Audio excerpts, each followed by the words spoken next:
Hello everyone, welcome back to my channel. अगर आपको video अच्छी लगे तो लाइक करें और चैनल को सब्सक्राइब करें। आज हम स्वस्थ के सबसे फर्स्ट चैप्टर को कवर करेंगे। चैप्टर का नाम है स्वस्थ और स्वास्थ्य। फिर सिलेबस के हाइलाइट्स चेक करते हैं। डेफिनेशन ऑफ स्वस्थ एंड इट्स ऑब्जेक्टिव्स, स्वास्थ्य लक्षण, आरोग्य लक्षण, धातु साम्य लक्षण, concept of health and operational definition of health, importance of Shodhan in Swasth in relation to Sanchit and Asanchit doshas, classification of Swasth Purush as Sanchit dosha and Asanchit dosha, dimension of health, physical, mental and social, concept of well-being, one health concept, वासुदेव कुटुंबम और one earth one family one future. सबसे पहले हम करेंगे स्वस्वृत की निरुक्ति। स्वस्वृत 3 शब्दों से मिलकर बना है, सव स सव स्थ और वृत। ठीक है जी। फिर डेफिनेशन ऑफ स्वास्थ्य एंड स्वास्थ्य, जब व्यक्ति के दोष धातु एवं मल स्वतः अपने मूल स्वभाव में अथवा अविकृत अवस्था में उपस्थित होते हैं तब स्वस्थ कहलाता है और स्वास्थ्य का भाव स्वास्थ्य कहलाता है। नेक्स्ट सबसे फर्स्ट पॉइंट है सिलेबस का, डेफिनेशन ऑफ स्वस्थवृत। स्व अस्मिन् स्थाने स्व अस्मिन् कर्मणि स्वस्वरूपे स्थियते तत्वृतम स्वस्थवृतम।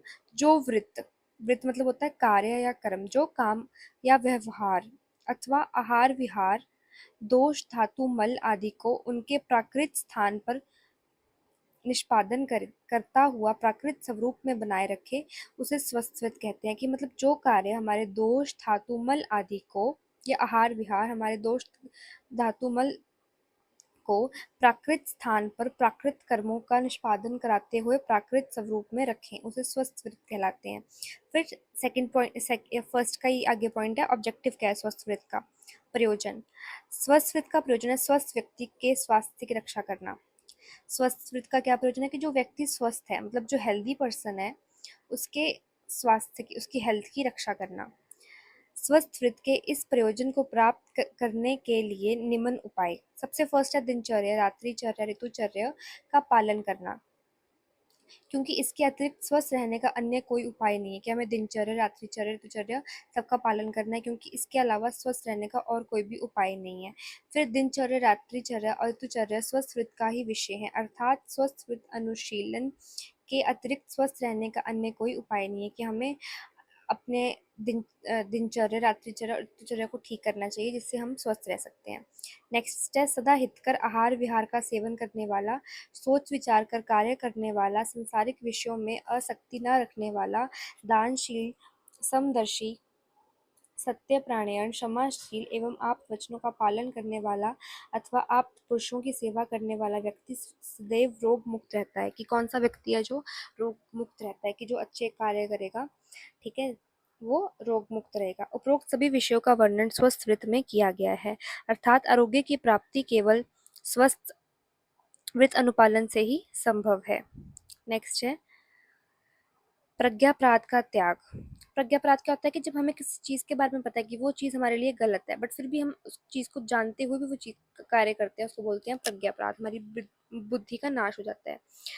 स्मृति, देश काल, आत्मज्ञान एवं सद्वृत्त का पालन करने से मानसिक आरोग्य की प्राप्ति होती है। कि हम अगर सद्वृत्त का पालन करेंगे तो हम मानसिक आरोग्य, मतलब हमारी मेंटल डिसऑर्डर्स नहीं होंगे हमें। उपरोक्त सभी विषयों का वर्णन स्वस्थ वृत्त में किया गया है, अर्थात मानसिक आरोग्य की प्राप्ति भी केवल स्वस्थ वृत्त अनुपालन से ही संभव है। कि हमारी मेंटल पीस भी कैसे होगी और हम स्वस्थ वृत्त का अनुपालन करेंगे। सेकंड पॉइंट था सिलेबस का, स्वास्थ्य लक्षण। क्या है स्वस्थ लक्षण? वात आदि, ये श्लोक आपको लर्न करना पड़ेगा। सम दोष सम अग्निश्च धातु मलक्रिय प्रसन्न आत्मेन्द्रिय मना स्वस्थ इत्यभिधीयते। मतलब क्या है इसका? वात आदि दोषों, समस्त 13 अग्नियों तथा रक्त आदि सब धातुओं का साम्य अवस्था में होना, विण मूत्र आदि मलों का धारण एवं निर्गमन आदि क्रियाओं का सम्यक होना और आत्मा, मन एवं इंद्रियों का प्रसन्न होना स्वस्थ कहलाता है। हम श्लोक को डिकोड करते हैं। क्या है? सम दोष मतलब सभी दोष, वात आदि दोष। सम अग्नि मतलब सभी अग्नियां, 13 अग्नियां हमारी, सभी अग्नियां।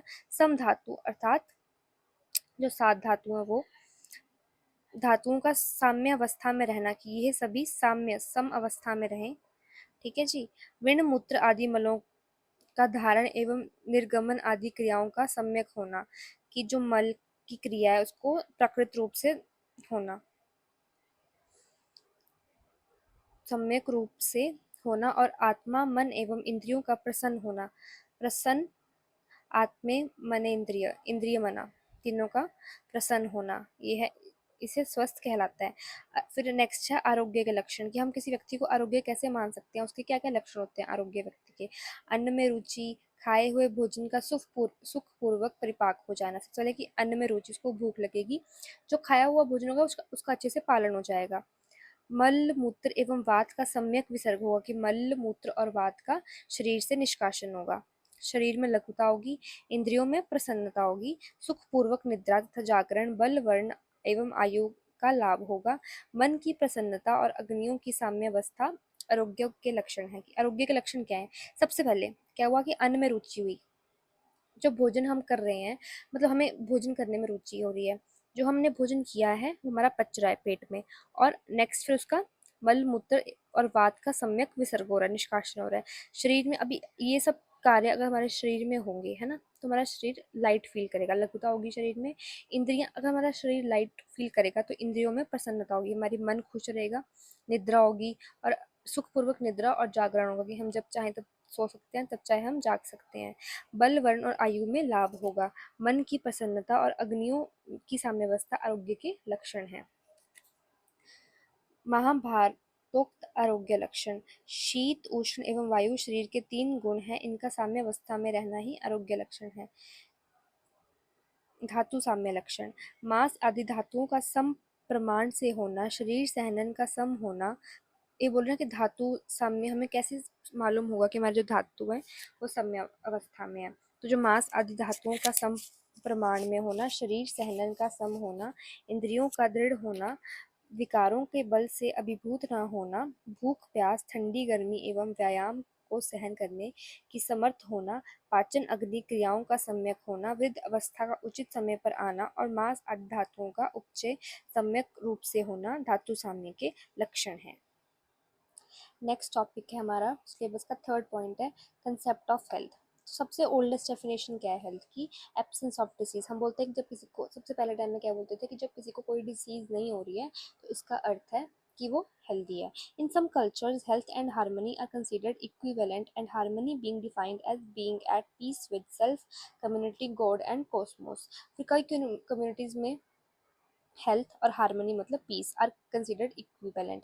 बोलते हैं कि अगर हम पीस, सेल्फ के साथ पीस में, मतलब खुद के साथ हम पीस में हैं, कम्युनिटी के साथ, अपने सोशल, मतलब अपनी सराउंडिंग के साथ, गॉड के साथ, तो इसका मतलब है कि हम लोग हेल्थी हैं। फिर ये तो नहीं करने की ज़रूरत है, आगे है बायोमेडिकल कंसेप्ट, चलो करते हैं। फिर चेंजिंग कंसेप्ट ऑफ हेल्थ, सबसे पहले biomedical concept. If a person is free from disease the person is considered as healthy. Biomedical concept में क्या होता है कि अगर पर्सन को डिसीज नहीं है तो उसको बोलते हैं कि वो हेल्दी है। इस कंसेप्ट को बोलते हैं बायोमेडिकल कंसेप्ट। इसको लर्न कैसे करेंगे कि बायो और मेडिकल, कि मेडिकल में हम क्या डिसीजेस पढ़ते हैं, बायो में डिसीजेस पढ़ते हैं, मेडिकल में डिसीजेस पढ़ते हैं। तो person is free from diseases, तो क्या है वो बायोमेडिकल कंसेप्ट।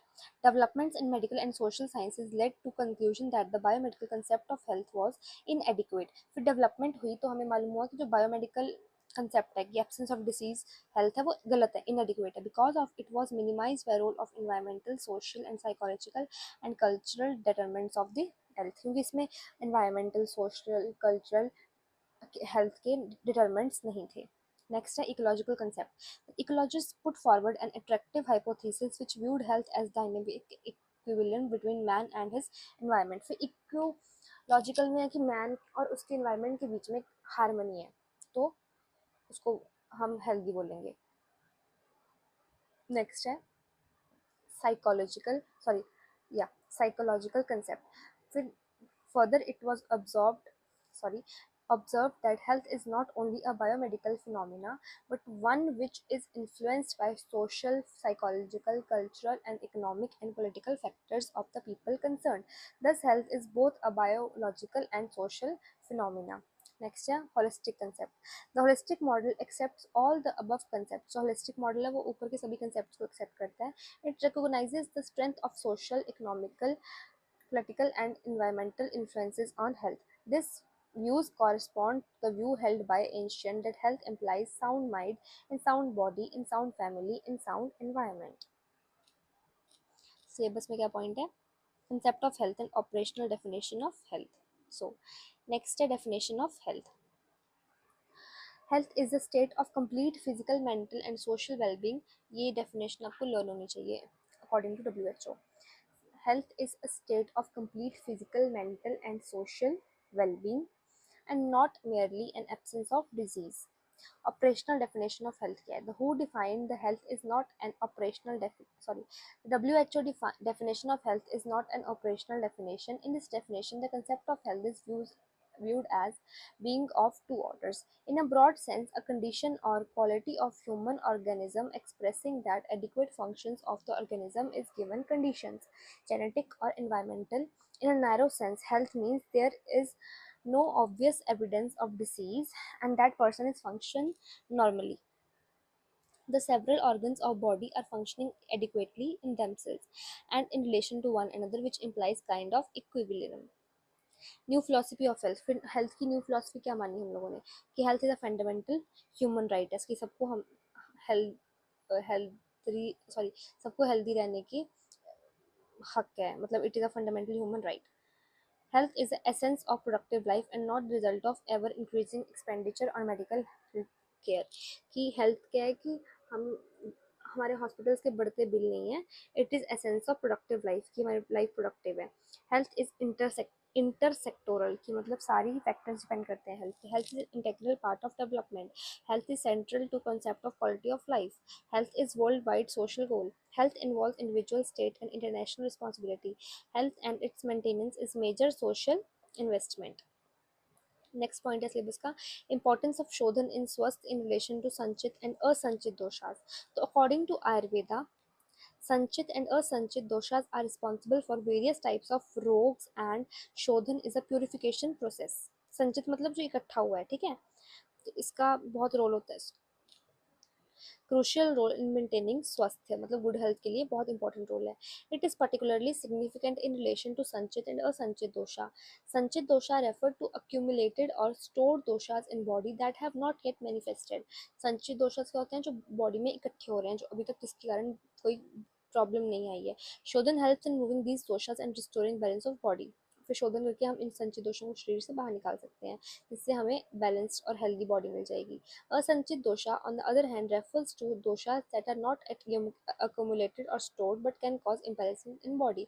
और असंचित दोष वो हैं जो बॉडी में इकट्ठे नहीं हुए हैं बट वो बॉडी में प्रॉब्लम कर सकते हैं. Shodhan plays preventive role by eliminating these doshas before they accumulate and cause disease. तो शोधन से हम इन दोषों को पहले शरीर से बाहर निकाल सकते हैं, जिससे पहले वो इकट्ठा हो. By performing Shodhan, one can achieve a state of स्वस्थ by purifying the body and maintaining a balance of doshas. की शोधन करके हम बॉडी को प्योर कर सकते हैं. It is an integral part of Ayurvedic practice and is recommended for individuals seeking to maintain good health. Classification of स्वस्थ पुरुष as संचित and असंचित दोष. स्वस्थ पुरुष और healthy individual is classified into two categories, संचित दोष and असंचित दोष. संचित दोष में क्या होता है? दिस रेफर्स टू अक्यूमुलेटेड मतलब इकट्ठा हुआ है, or stored doshas in the body. It represents the imbalances that have been accumulated over the time due to various factors such as lifestyle, diet, environment and genetics. बहुत सारे factors से जो हम में दोष store होते हैं over the time उनको बोलते हैं संचित दोष. These imbalances can manifest as various diseases or health issues. कि इस imbalances की वजह से बहुत health issues हो सकते हैं. Okay. नेक्स्ट है असंचित दोष. दिस रेफर्स टू सम दोषा और न्यूली एक्वायर्ड अनमैनिफेस्टेड दोषास की दोष की वृद्धि होगी. असंचित अभी संचित हुए नहीं है, बस अभी वो उनकी वृद्धि हो रही है. It represents the imbalances that have not yet fully manifested as diseases or health issues. कि अभी पूरी तरह वो health issues नहीं बना है. These imbalances can be caused by recent exposure to unfavorable conditions or external factors and cannot manifest any disease. इसके reasons पिछले संचित दोष के रीजंस क्या है? हमारी लाइफस्टाइल हो गया, जेनेटिक डिसऑर्डर्स हो गया है ना, और इसके रीजंस क्या है कि हमने रिसेंटली किसी हम अनफेवरेबल कंडीशन में हमारा एक्सपोजर हुआ है. अंडरस्टैंडिंग द क्लासिफिकेशन ऑफ स्वस्थ पुरुष into sanchit and asanchit doshas is important in Ayurveda. कि हमें आयुर्वेदा में संचित और असंचित पुरुष का में डिफरेंस पता होना चाहिए, जिससे हम उसके शरीर में शोधन करके शुद्धि कर सकते हैं. As it helps identify and address imbalances in the body. By recognizing these imbalances, appropriate preventive measures and treatments can be taken to maintain restore health according to षड क्रियाकाल. षड क्रियाकाल आगे करेंगे कि ट्रीटमेंट के 6 वो होते हैं, अपॉर्चुनिटी होती हैं 6 ट्रीटमेंट की. Dimensions of health. Health is multidimensional. The WHO the WHO definition envisages 3 specific dimensions. The physical, mental and social. Physical dimension क्या होती है? The sign of physical health in an individual are, ठीक है. और dimensions of health, 3 dimensions बोली मैंने health की, physical, mental and social. अभी फिजिकल डायमेंशन में क्या क्या चीज़ें होती हैं, क्या क्या फैक्टर्स होते हैं वो हम देखते हैं. गुड कंप्लेक्शन, उसका स्किन क्लियर होगी, ब्राइट आइज होगी, लस्ट्रस हेयर होगी, हेयर में शाइन होगी, वेल बिल्ट बॉडी होगी, नॉट बहुत मोटा नहीं होगा, स्वीट ब्रेथ कि उसके माउथ से कोई स्मेल नहीं आएगी, गुड एपिटाइट, भूख टाइम से लगती होगी उसको, साउंड स्लीप, अच्छे से सो पाता है, regular activities of bowels and bladder, smooth easy coordinated bodily movements, all the organs of body are an exceptional size and function normally, all the senses, all the special senses are intact, sorry, the resting pulse rate, blood pressure and exercise tolerance all are in the range of normality for the individual's age. Mental dimension क्या होगी इसकी? A mentally healthy person is free from internal conflicts. He is well adjusted. He searches for identity. He has a strong sense of self-esteem. He knows himself, his needs, problems, and goals. He has good self-control, balances rationality and emotionality. He faces problems and tries to solve them intelligently, coping with stress and anxiety. Next है social. Physical में physical appearance होगी और mental में उसके mind से हो गया. और social well-being implies harmony and integration within the individual, between each other individual and other members of society. It has been defined as quality and quantity and quality of an individual's interpersonal ties and the extent of involvement with community. The social dimension of health includes levels of social skills one possesses. In general, social health takes into account that every individual is a part of family and the wider community. Social health is rooted in positive material environment, focusing on financial and residential matters, and positive human environment, which is concerned with social network of the individual. Next, a concept of well-being. The well-being is of an individual or group of individuals have objective and subjective components. The objective components relate to such concerns as are generally known by term standard of living or level of living. The subjective components of well-being is referred to as quality of life. Objective components of well-being. Objective components क्या है? Standard of living. The term standard of living refers to as usual scale of our expenditure and goods we consume and the services we enjoy. कि standard of living क्या है कि जो हम services ले रहे हैं, हम goods use कर रहे हैं, ठीक है, उसका usual scale है. It includes the level of education, employment status, food, dress, house, amusements and comforts of modern living. According to WHO, income and occupation standards of housing, sanitation and nutrition, the level of provision of health, educational, recreational and other services may all be individually as measures of socio-economic status and collectively as the index of standard of living. Next है level of living. The parallel term of standard of living is used as the United Nations documents is level of living. It consists of 9 components: health, food, consumption, education, occupation and working, housing, social security, clothing, recreation, leisure, human rights. These objective characteristics are believed to influence human well-being. It is considered that health is the most important component of level of living because its impairment always means impairment of level of living. Health सबसे main component है level of living का, because अगर ये हमारी health ठीक नहीं होगी तो बाकी सब फैक्टर्स ऑटोमेटिकली वो हो जाएंगे, इम्पेयर हो जाएंगे. Subjective components of well-being. Quality of life. It is subjective component of well-being. Quality of life was defined by WHO as the condition of life resulting from combination of effects of complete range of factors such as those determining health, happiness, education, social and intellectual attainment, freedom of action, justice, and freedom of expression. A recent definition of quality of life is as follows: a composite measure of physical, mental, and social well being as perceived by each individual or by group of individuals. That is to say, happiness, satisfaction, and gratification is and experienced in such life concerns as health, marriage, family, work, financial status, educational opportunities, self esteem, creativity, belongingness, and trust in others. One health concept. अब ये syllabus का last topic है और ये बहुत important है। वासुदेवाय कुटुंबम, ऐसे क्वेश्चन आता होता है कि एक्सप्लेन वासुदेवाय कुटुंबम और explain one earth one family one future. It was the theme of India's G20 presidency. India की जो G20 प्रेसिडेंसी हुई दिसंबर 2022 में, इसका आपको ईयर याद होना चाहिए कि दिसंबर 2022 में इंडिया की G20 प्रेसिडेंसी हुई, ठीक है। इसका थीम था वासुदेवाय कुटुंबम।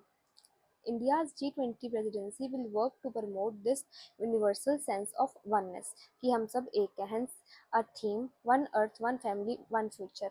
It was given by PM Narendra Modi. One Health is the collaborative efforts of multiple disciplines working locally, nationally, globally to attain optimal health of people, animals, and our environment.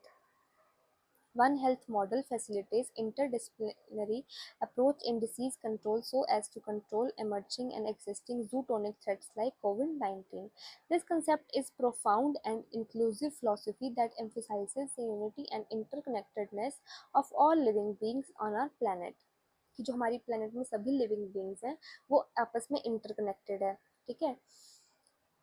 हमारे planet में जो भी living beings है, we all are part of one global family regardless of our nationality, ethnicity, religion और other differences. हम सब एक हैं irrespect of our nationality, हम कौन सी कंट्री से हैं, हमारी एथनिसिटी, हम कौन से कल्चर्स को फॉलो करते हैं, रिलीजन कौन सा फॉलो करते हैं, और any other differences. It encourages us to recognise and respect the inherent dignity and worth of every individual and to work together for wellbeing of all, कि हमें सबकी वेलबींग के लिए साथ में काम करना चाहिए. It is derived from ancient Indian scriptures and has been embraced by many cultures around the world. कि कहाँ से आया? Ancient scripture, एंशियंट स्क्रिप्चर से ये कोट आया है।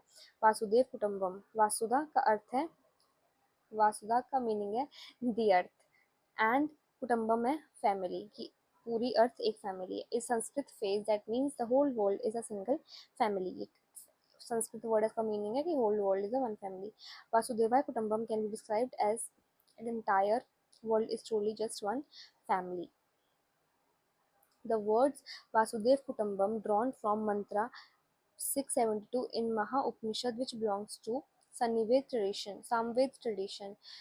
The idea of phrase remains relevant today as it emphasizes global perspective, prioritizing the collective well-being over individual or family interests.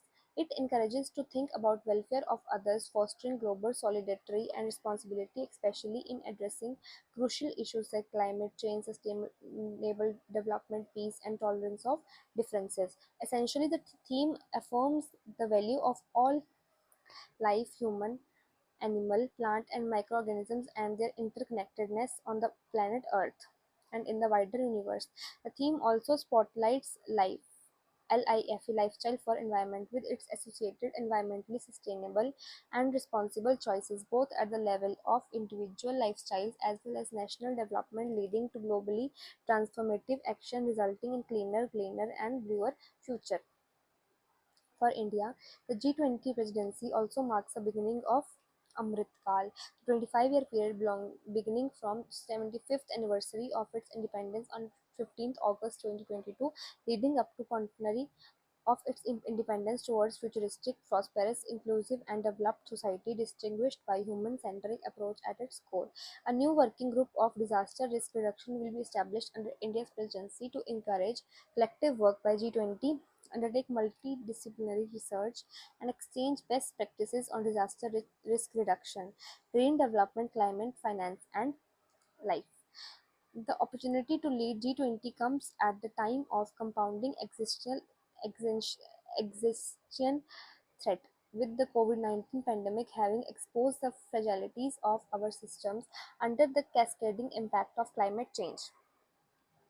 In this regard, Climate change is the key priority for India's presidential presidency, with particular focus towards not only climate finance and technology but also ensuring just energy transitions for developing nations across the world.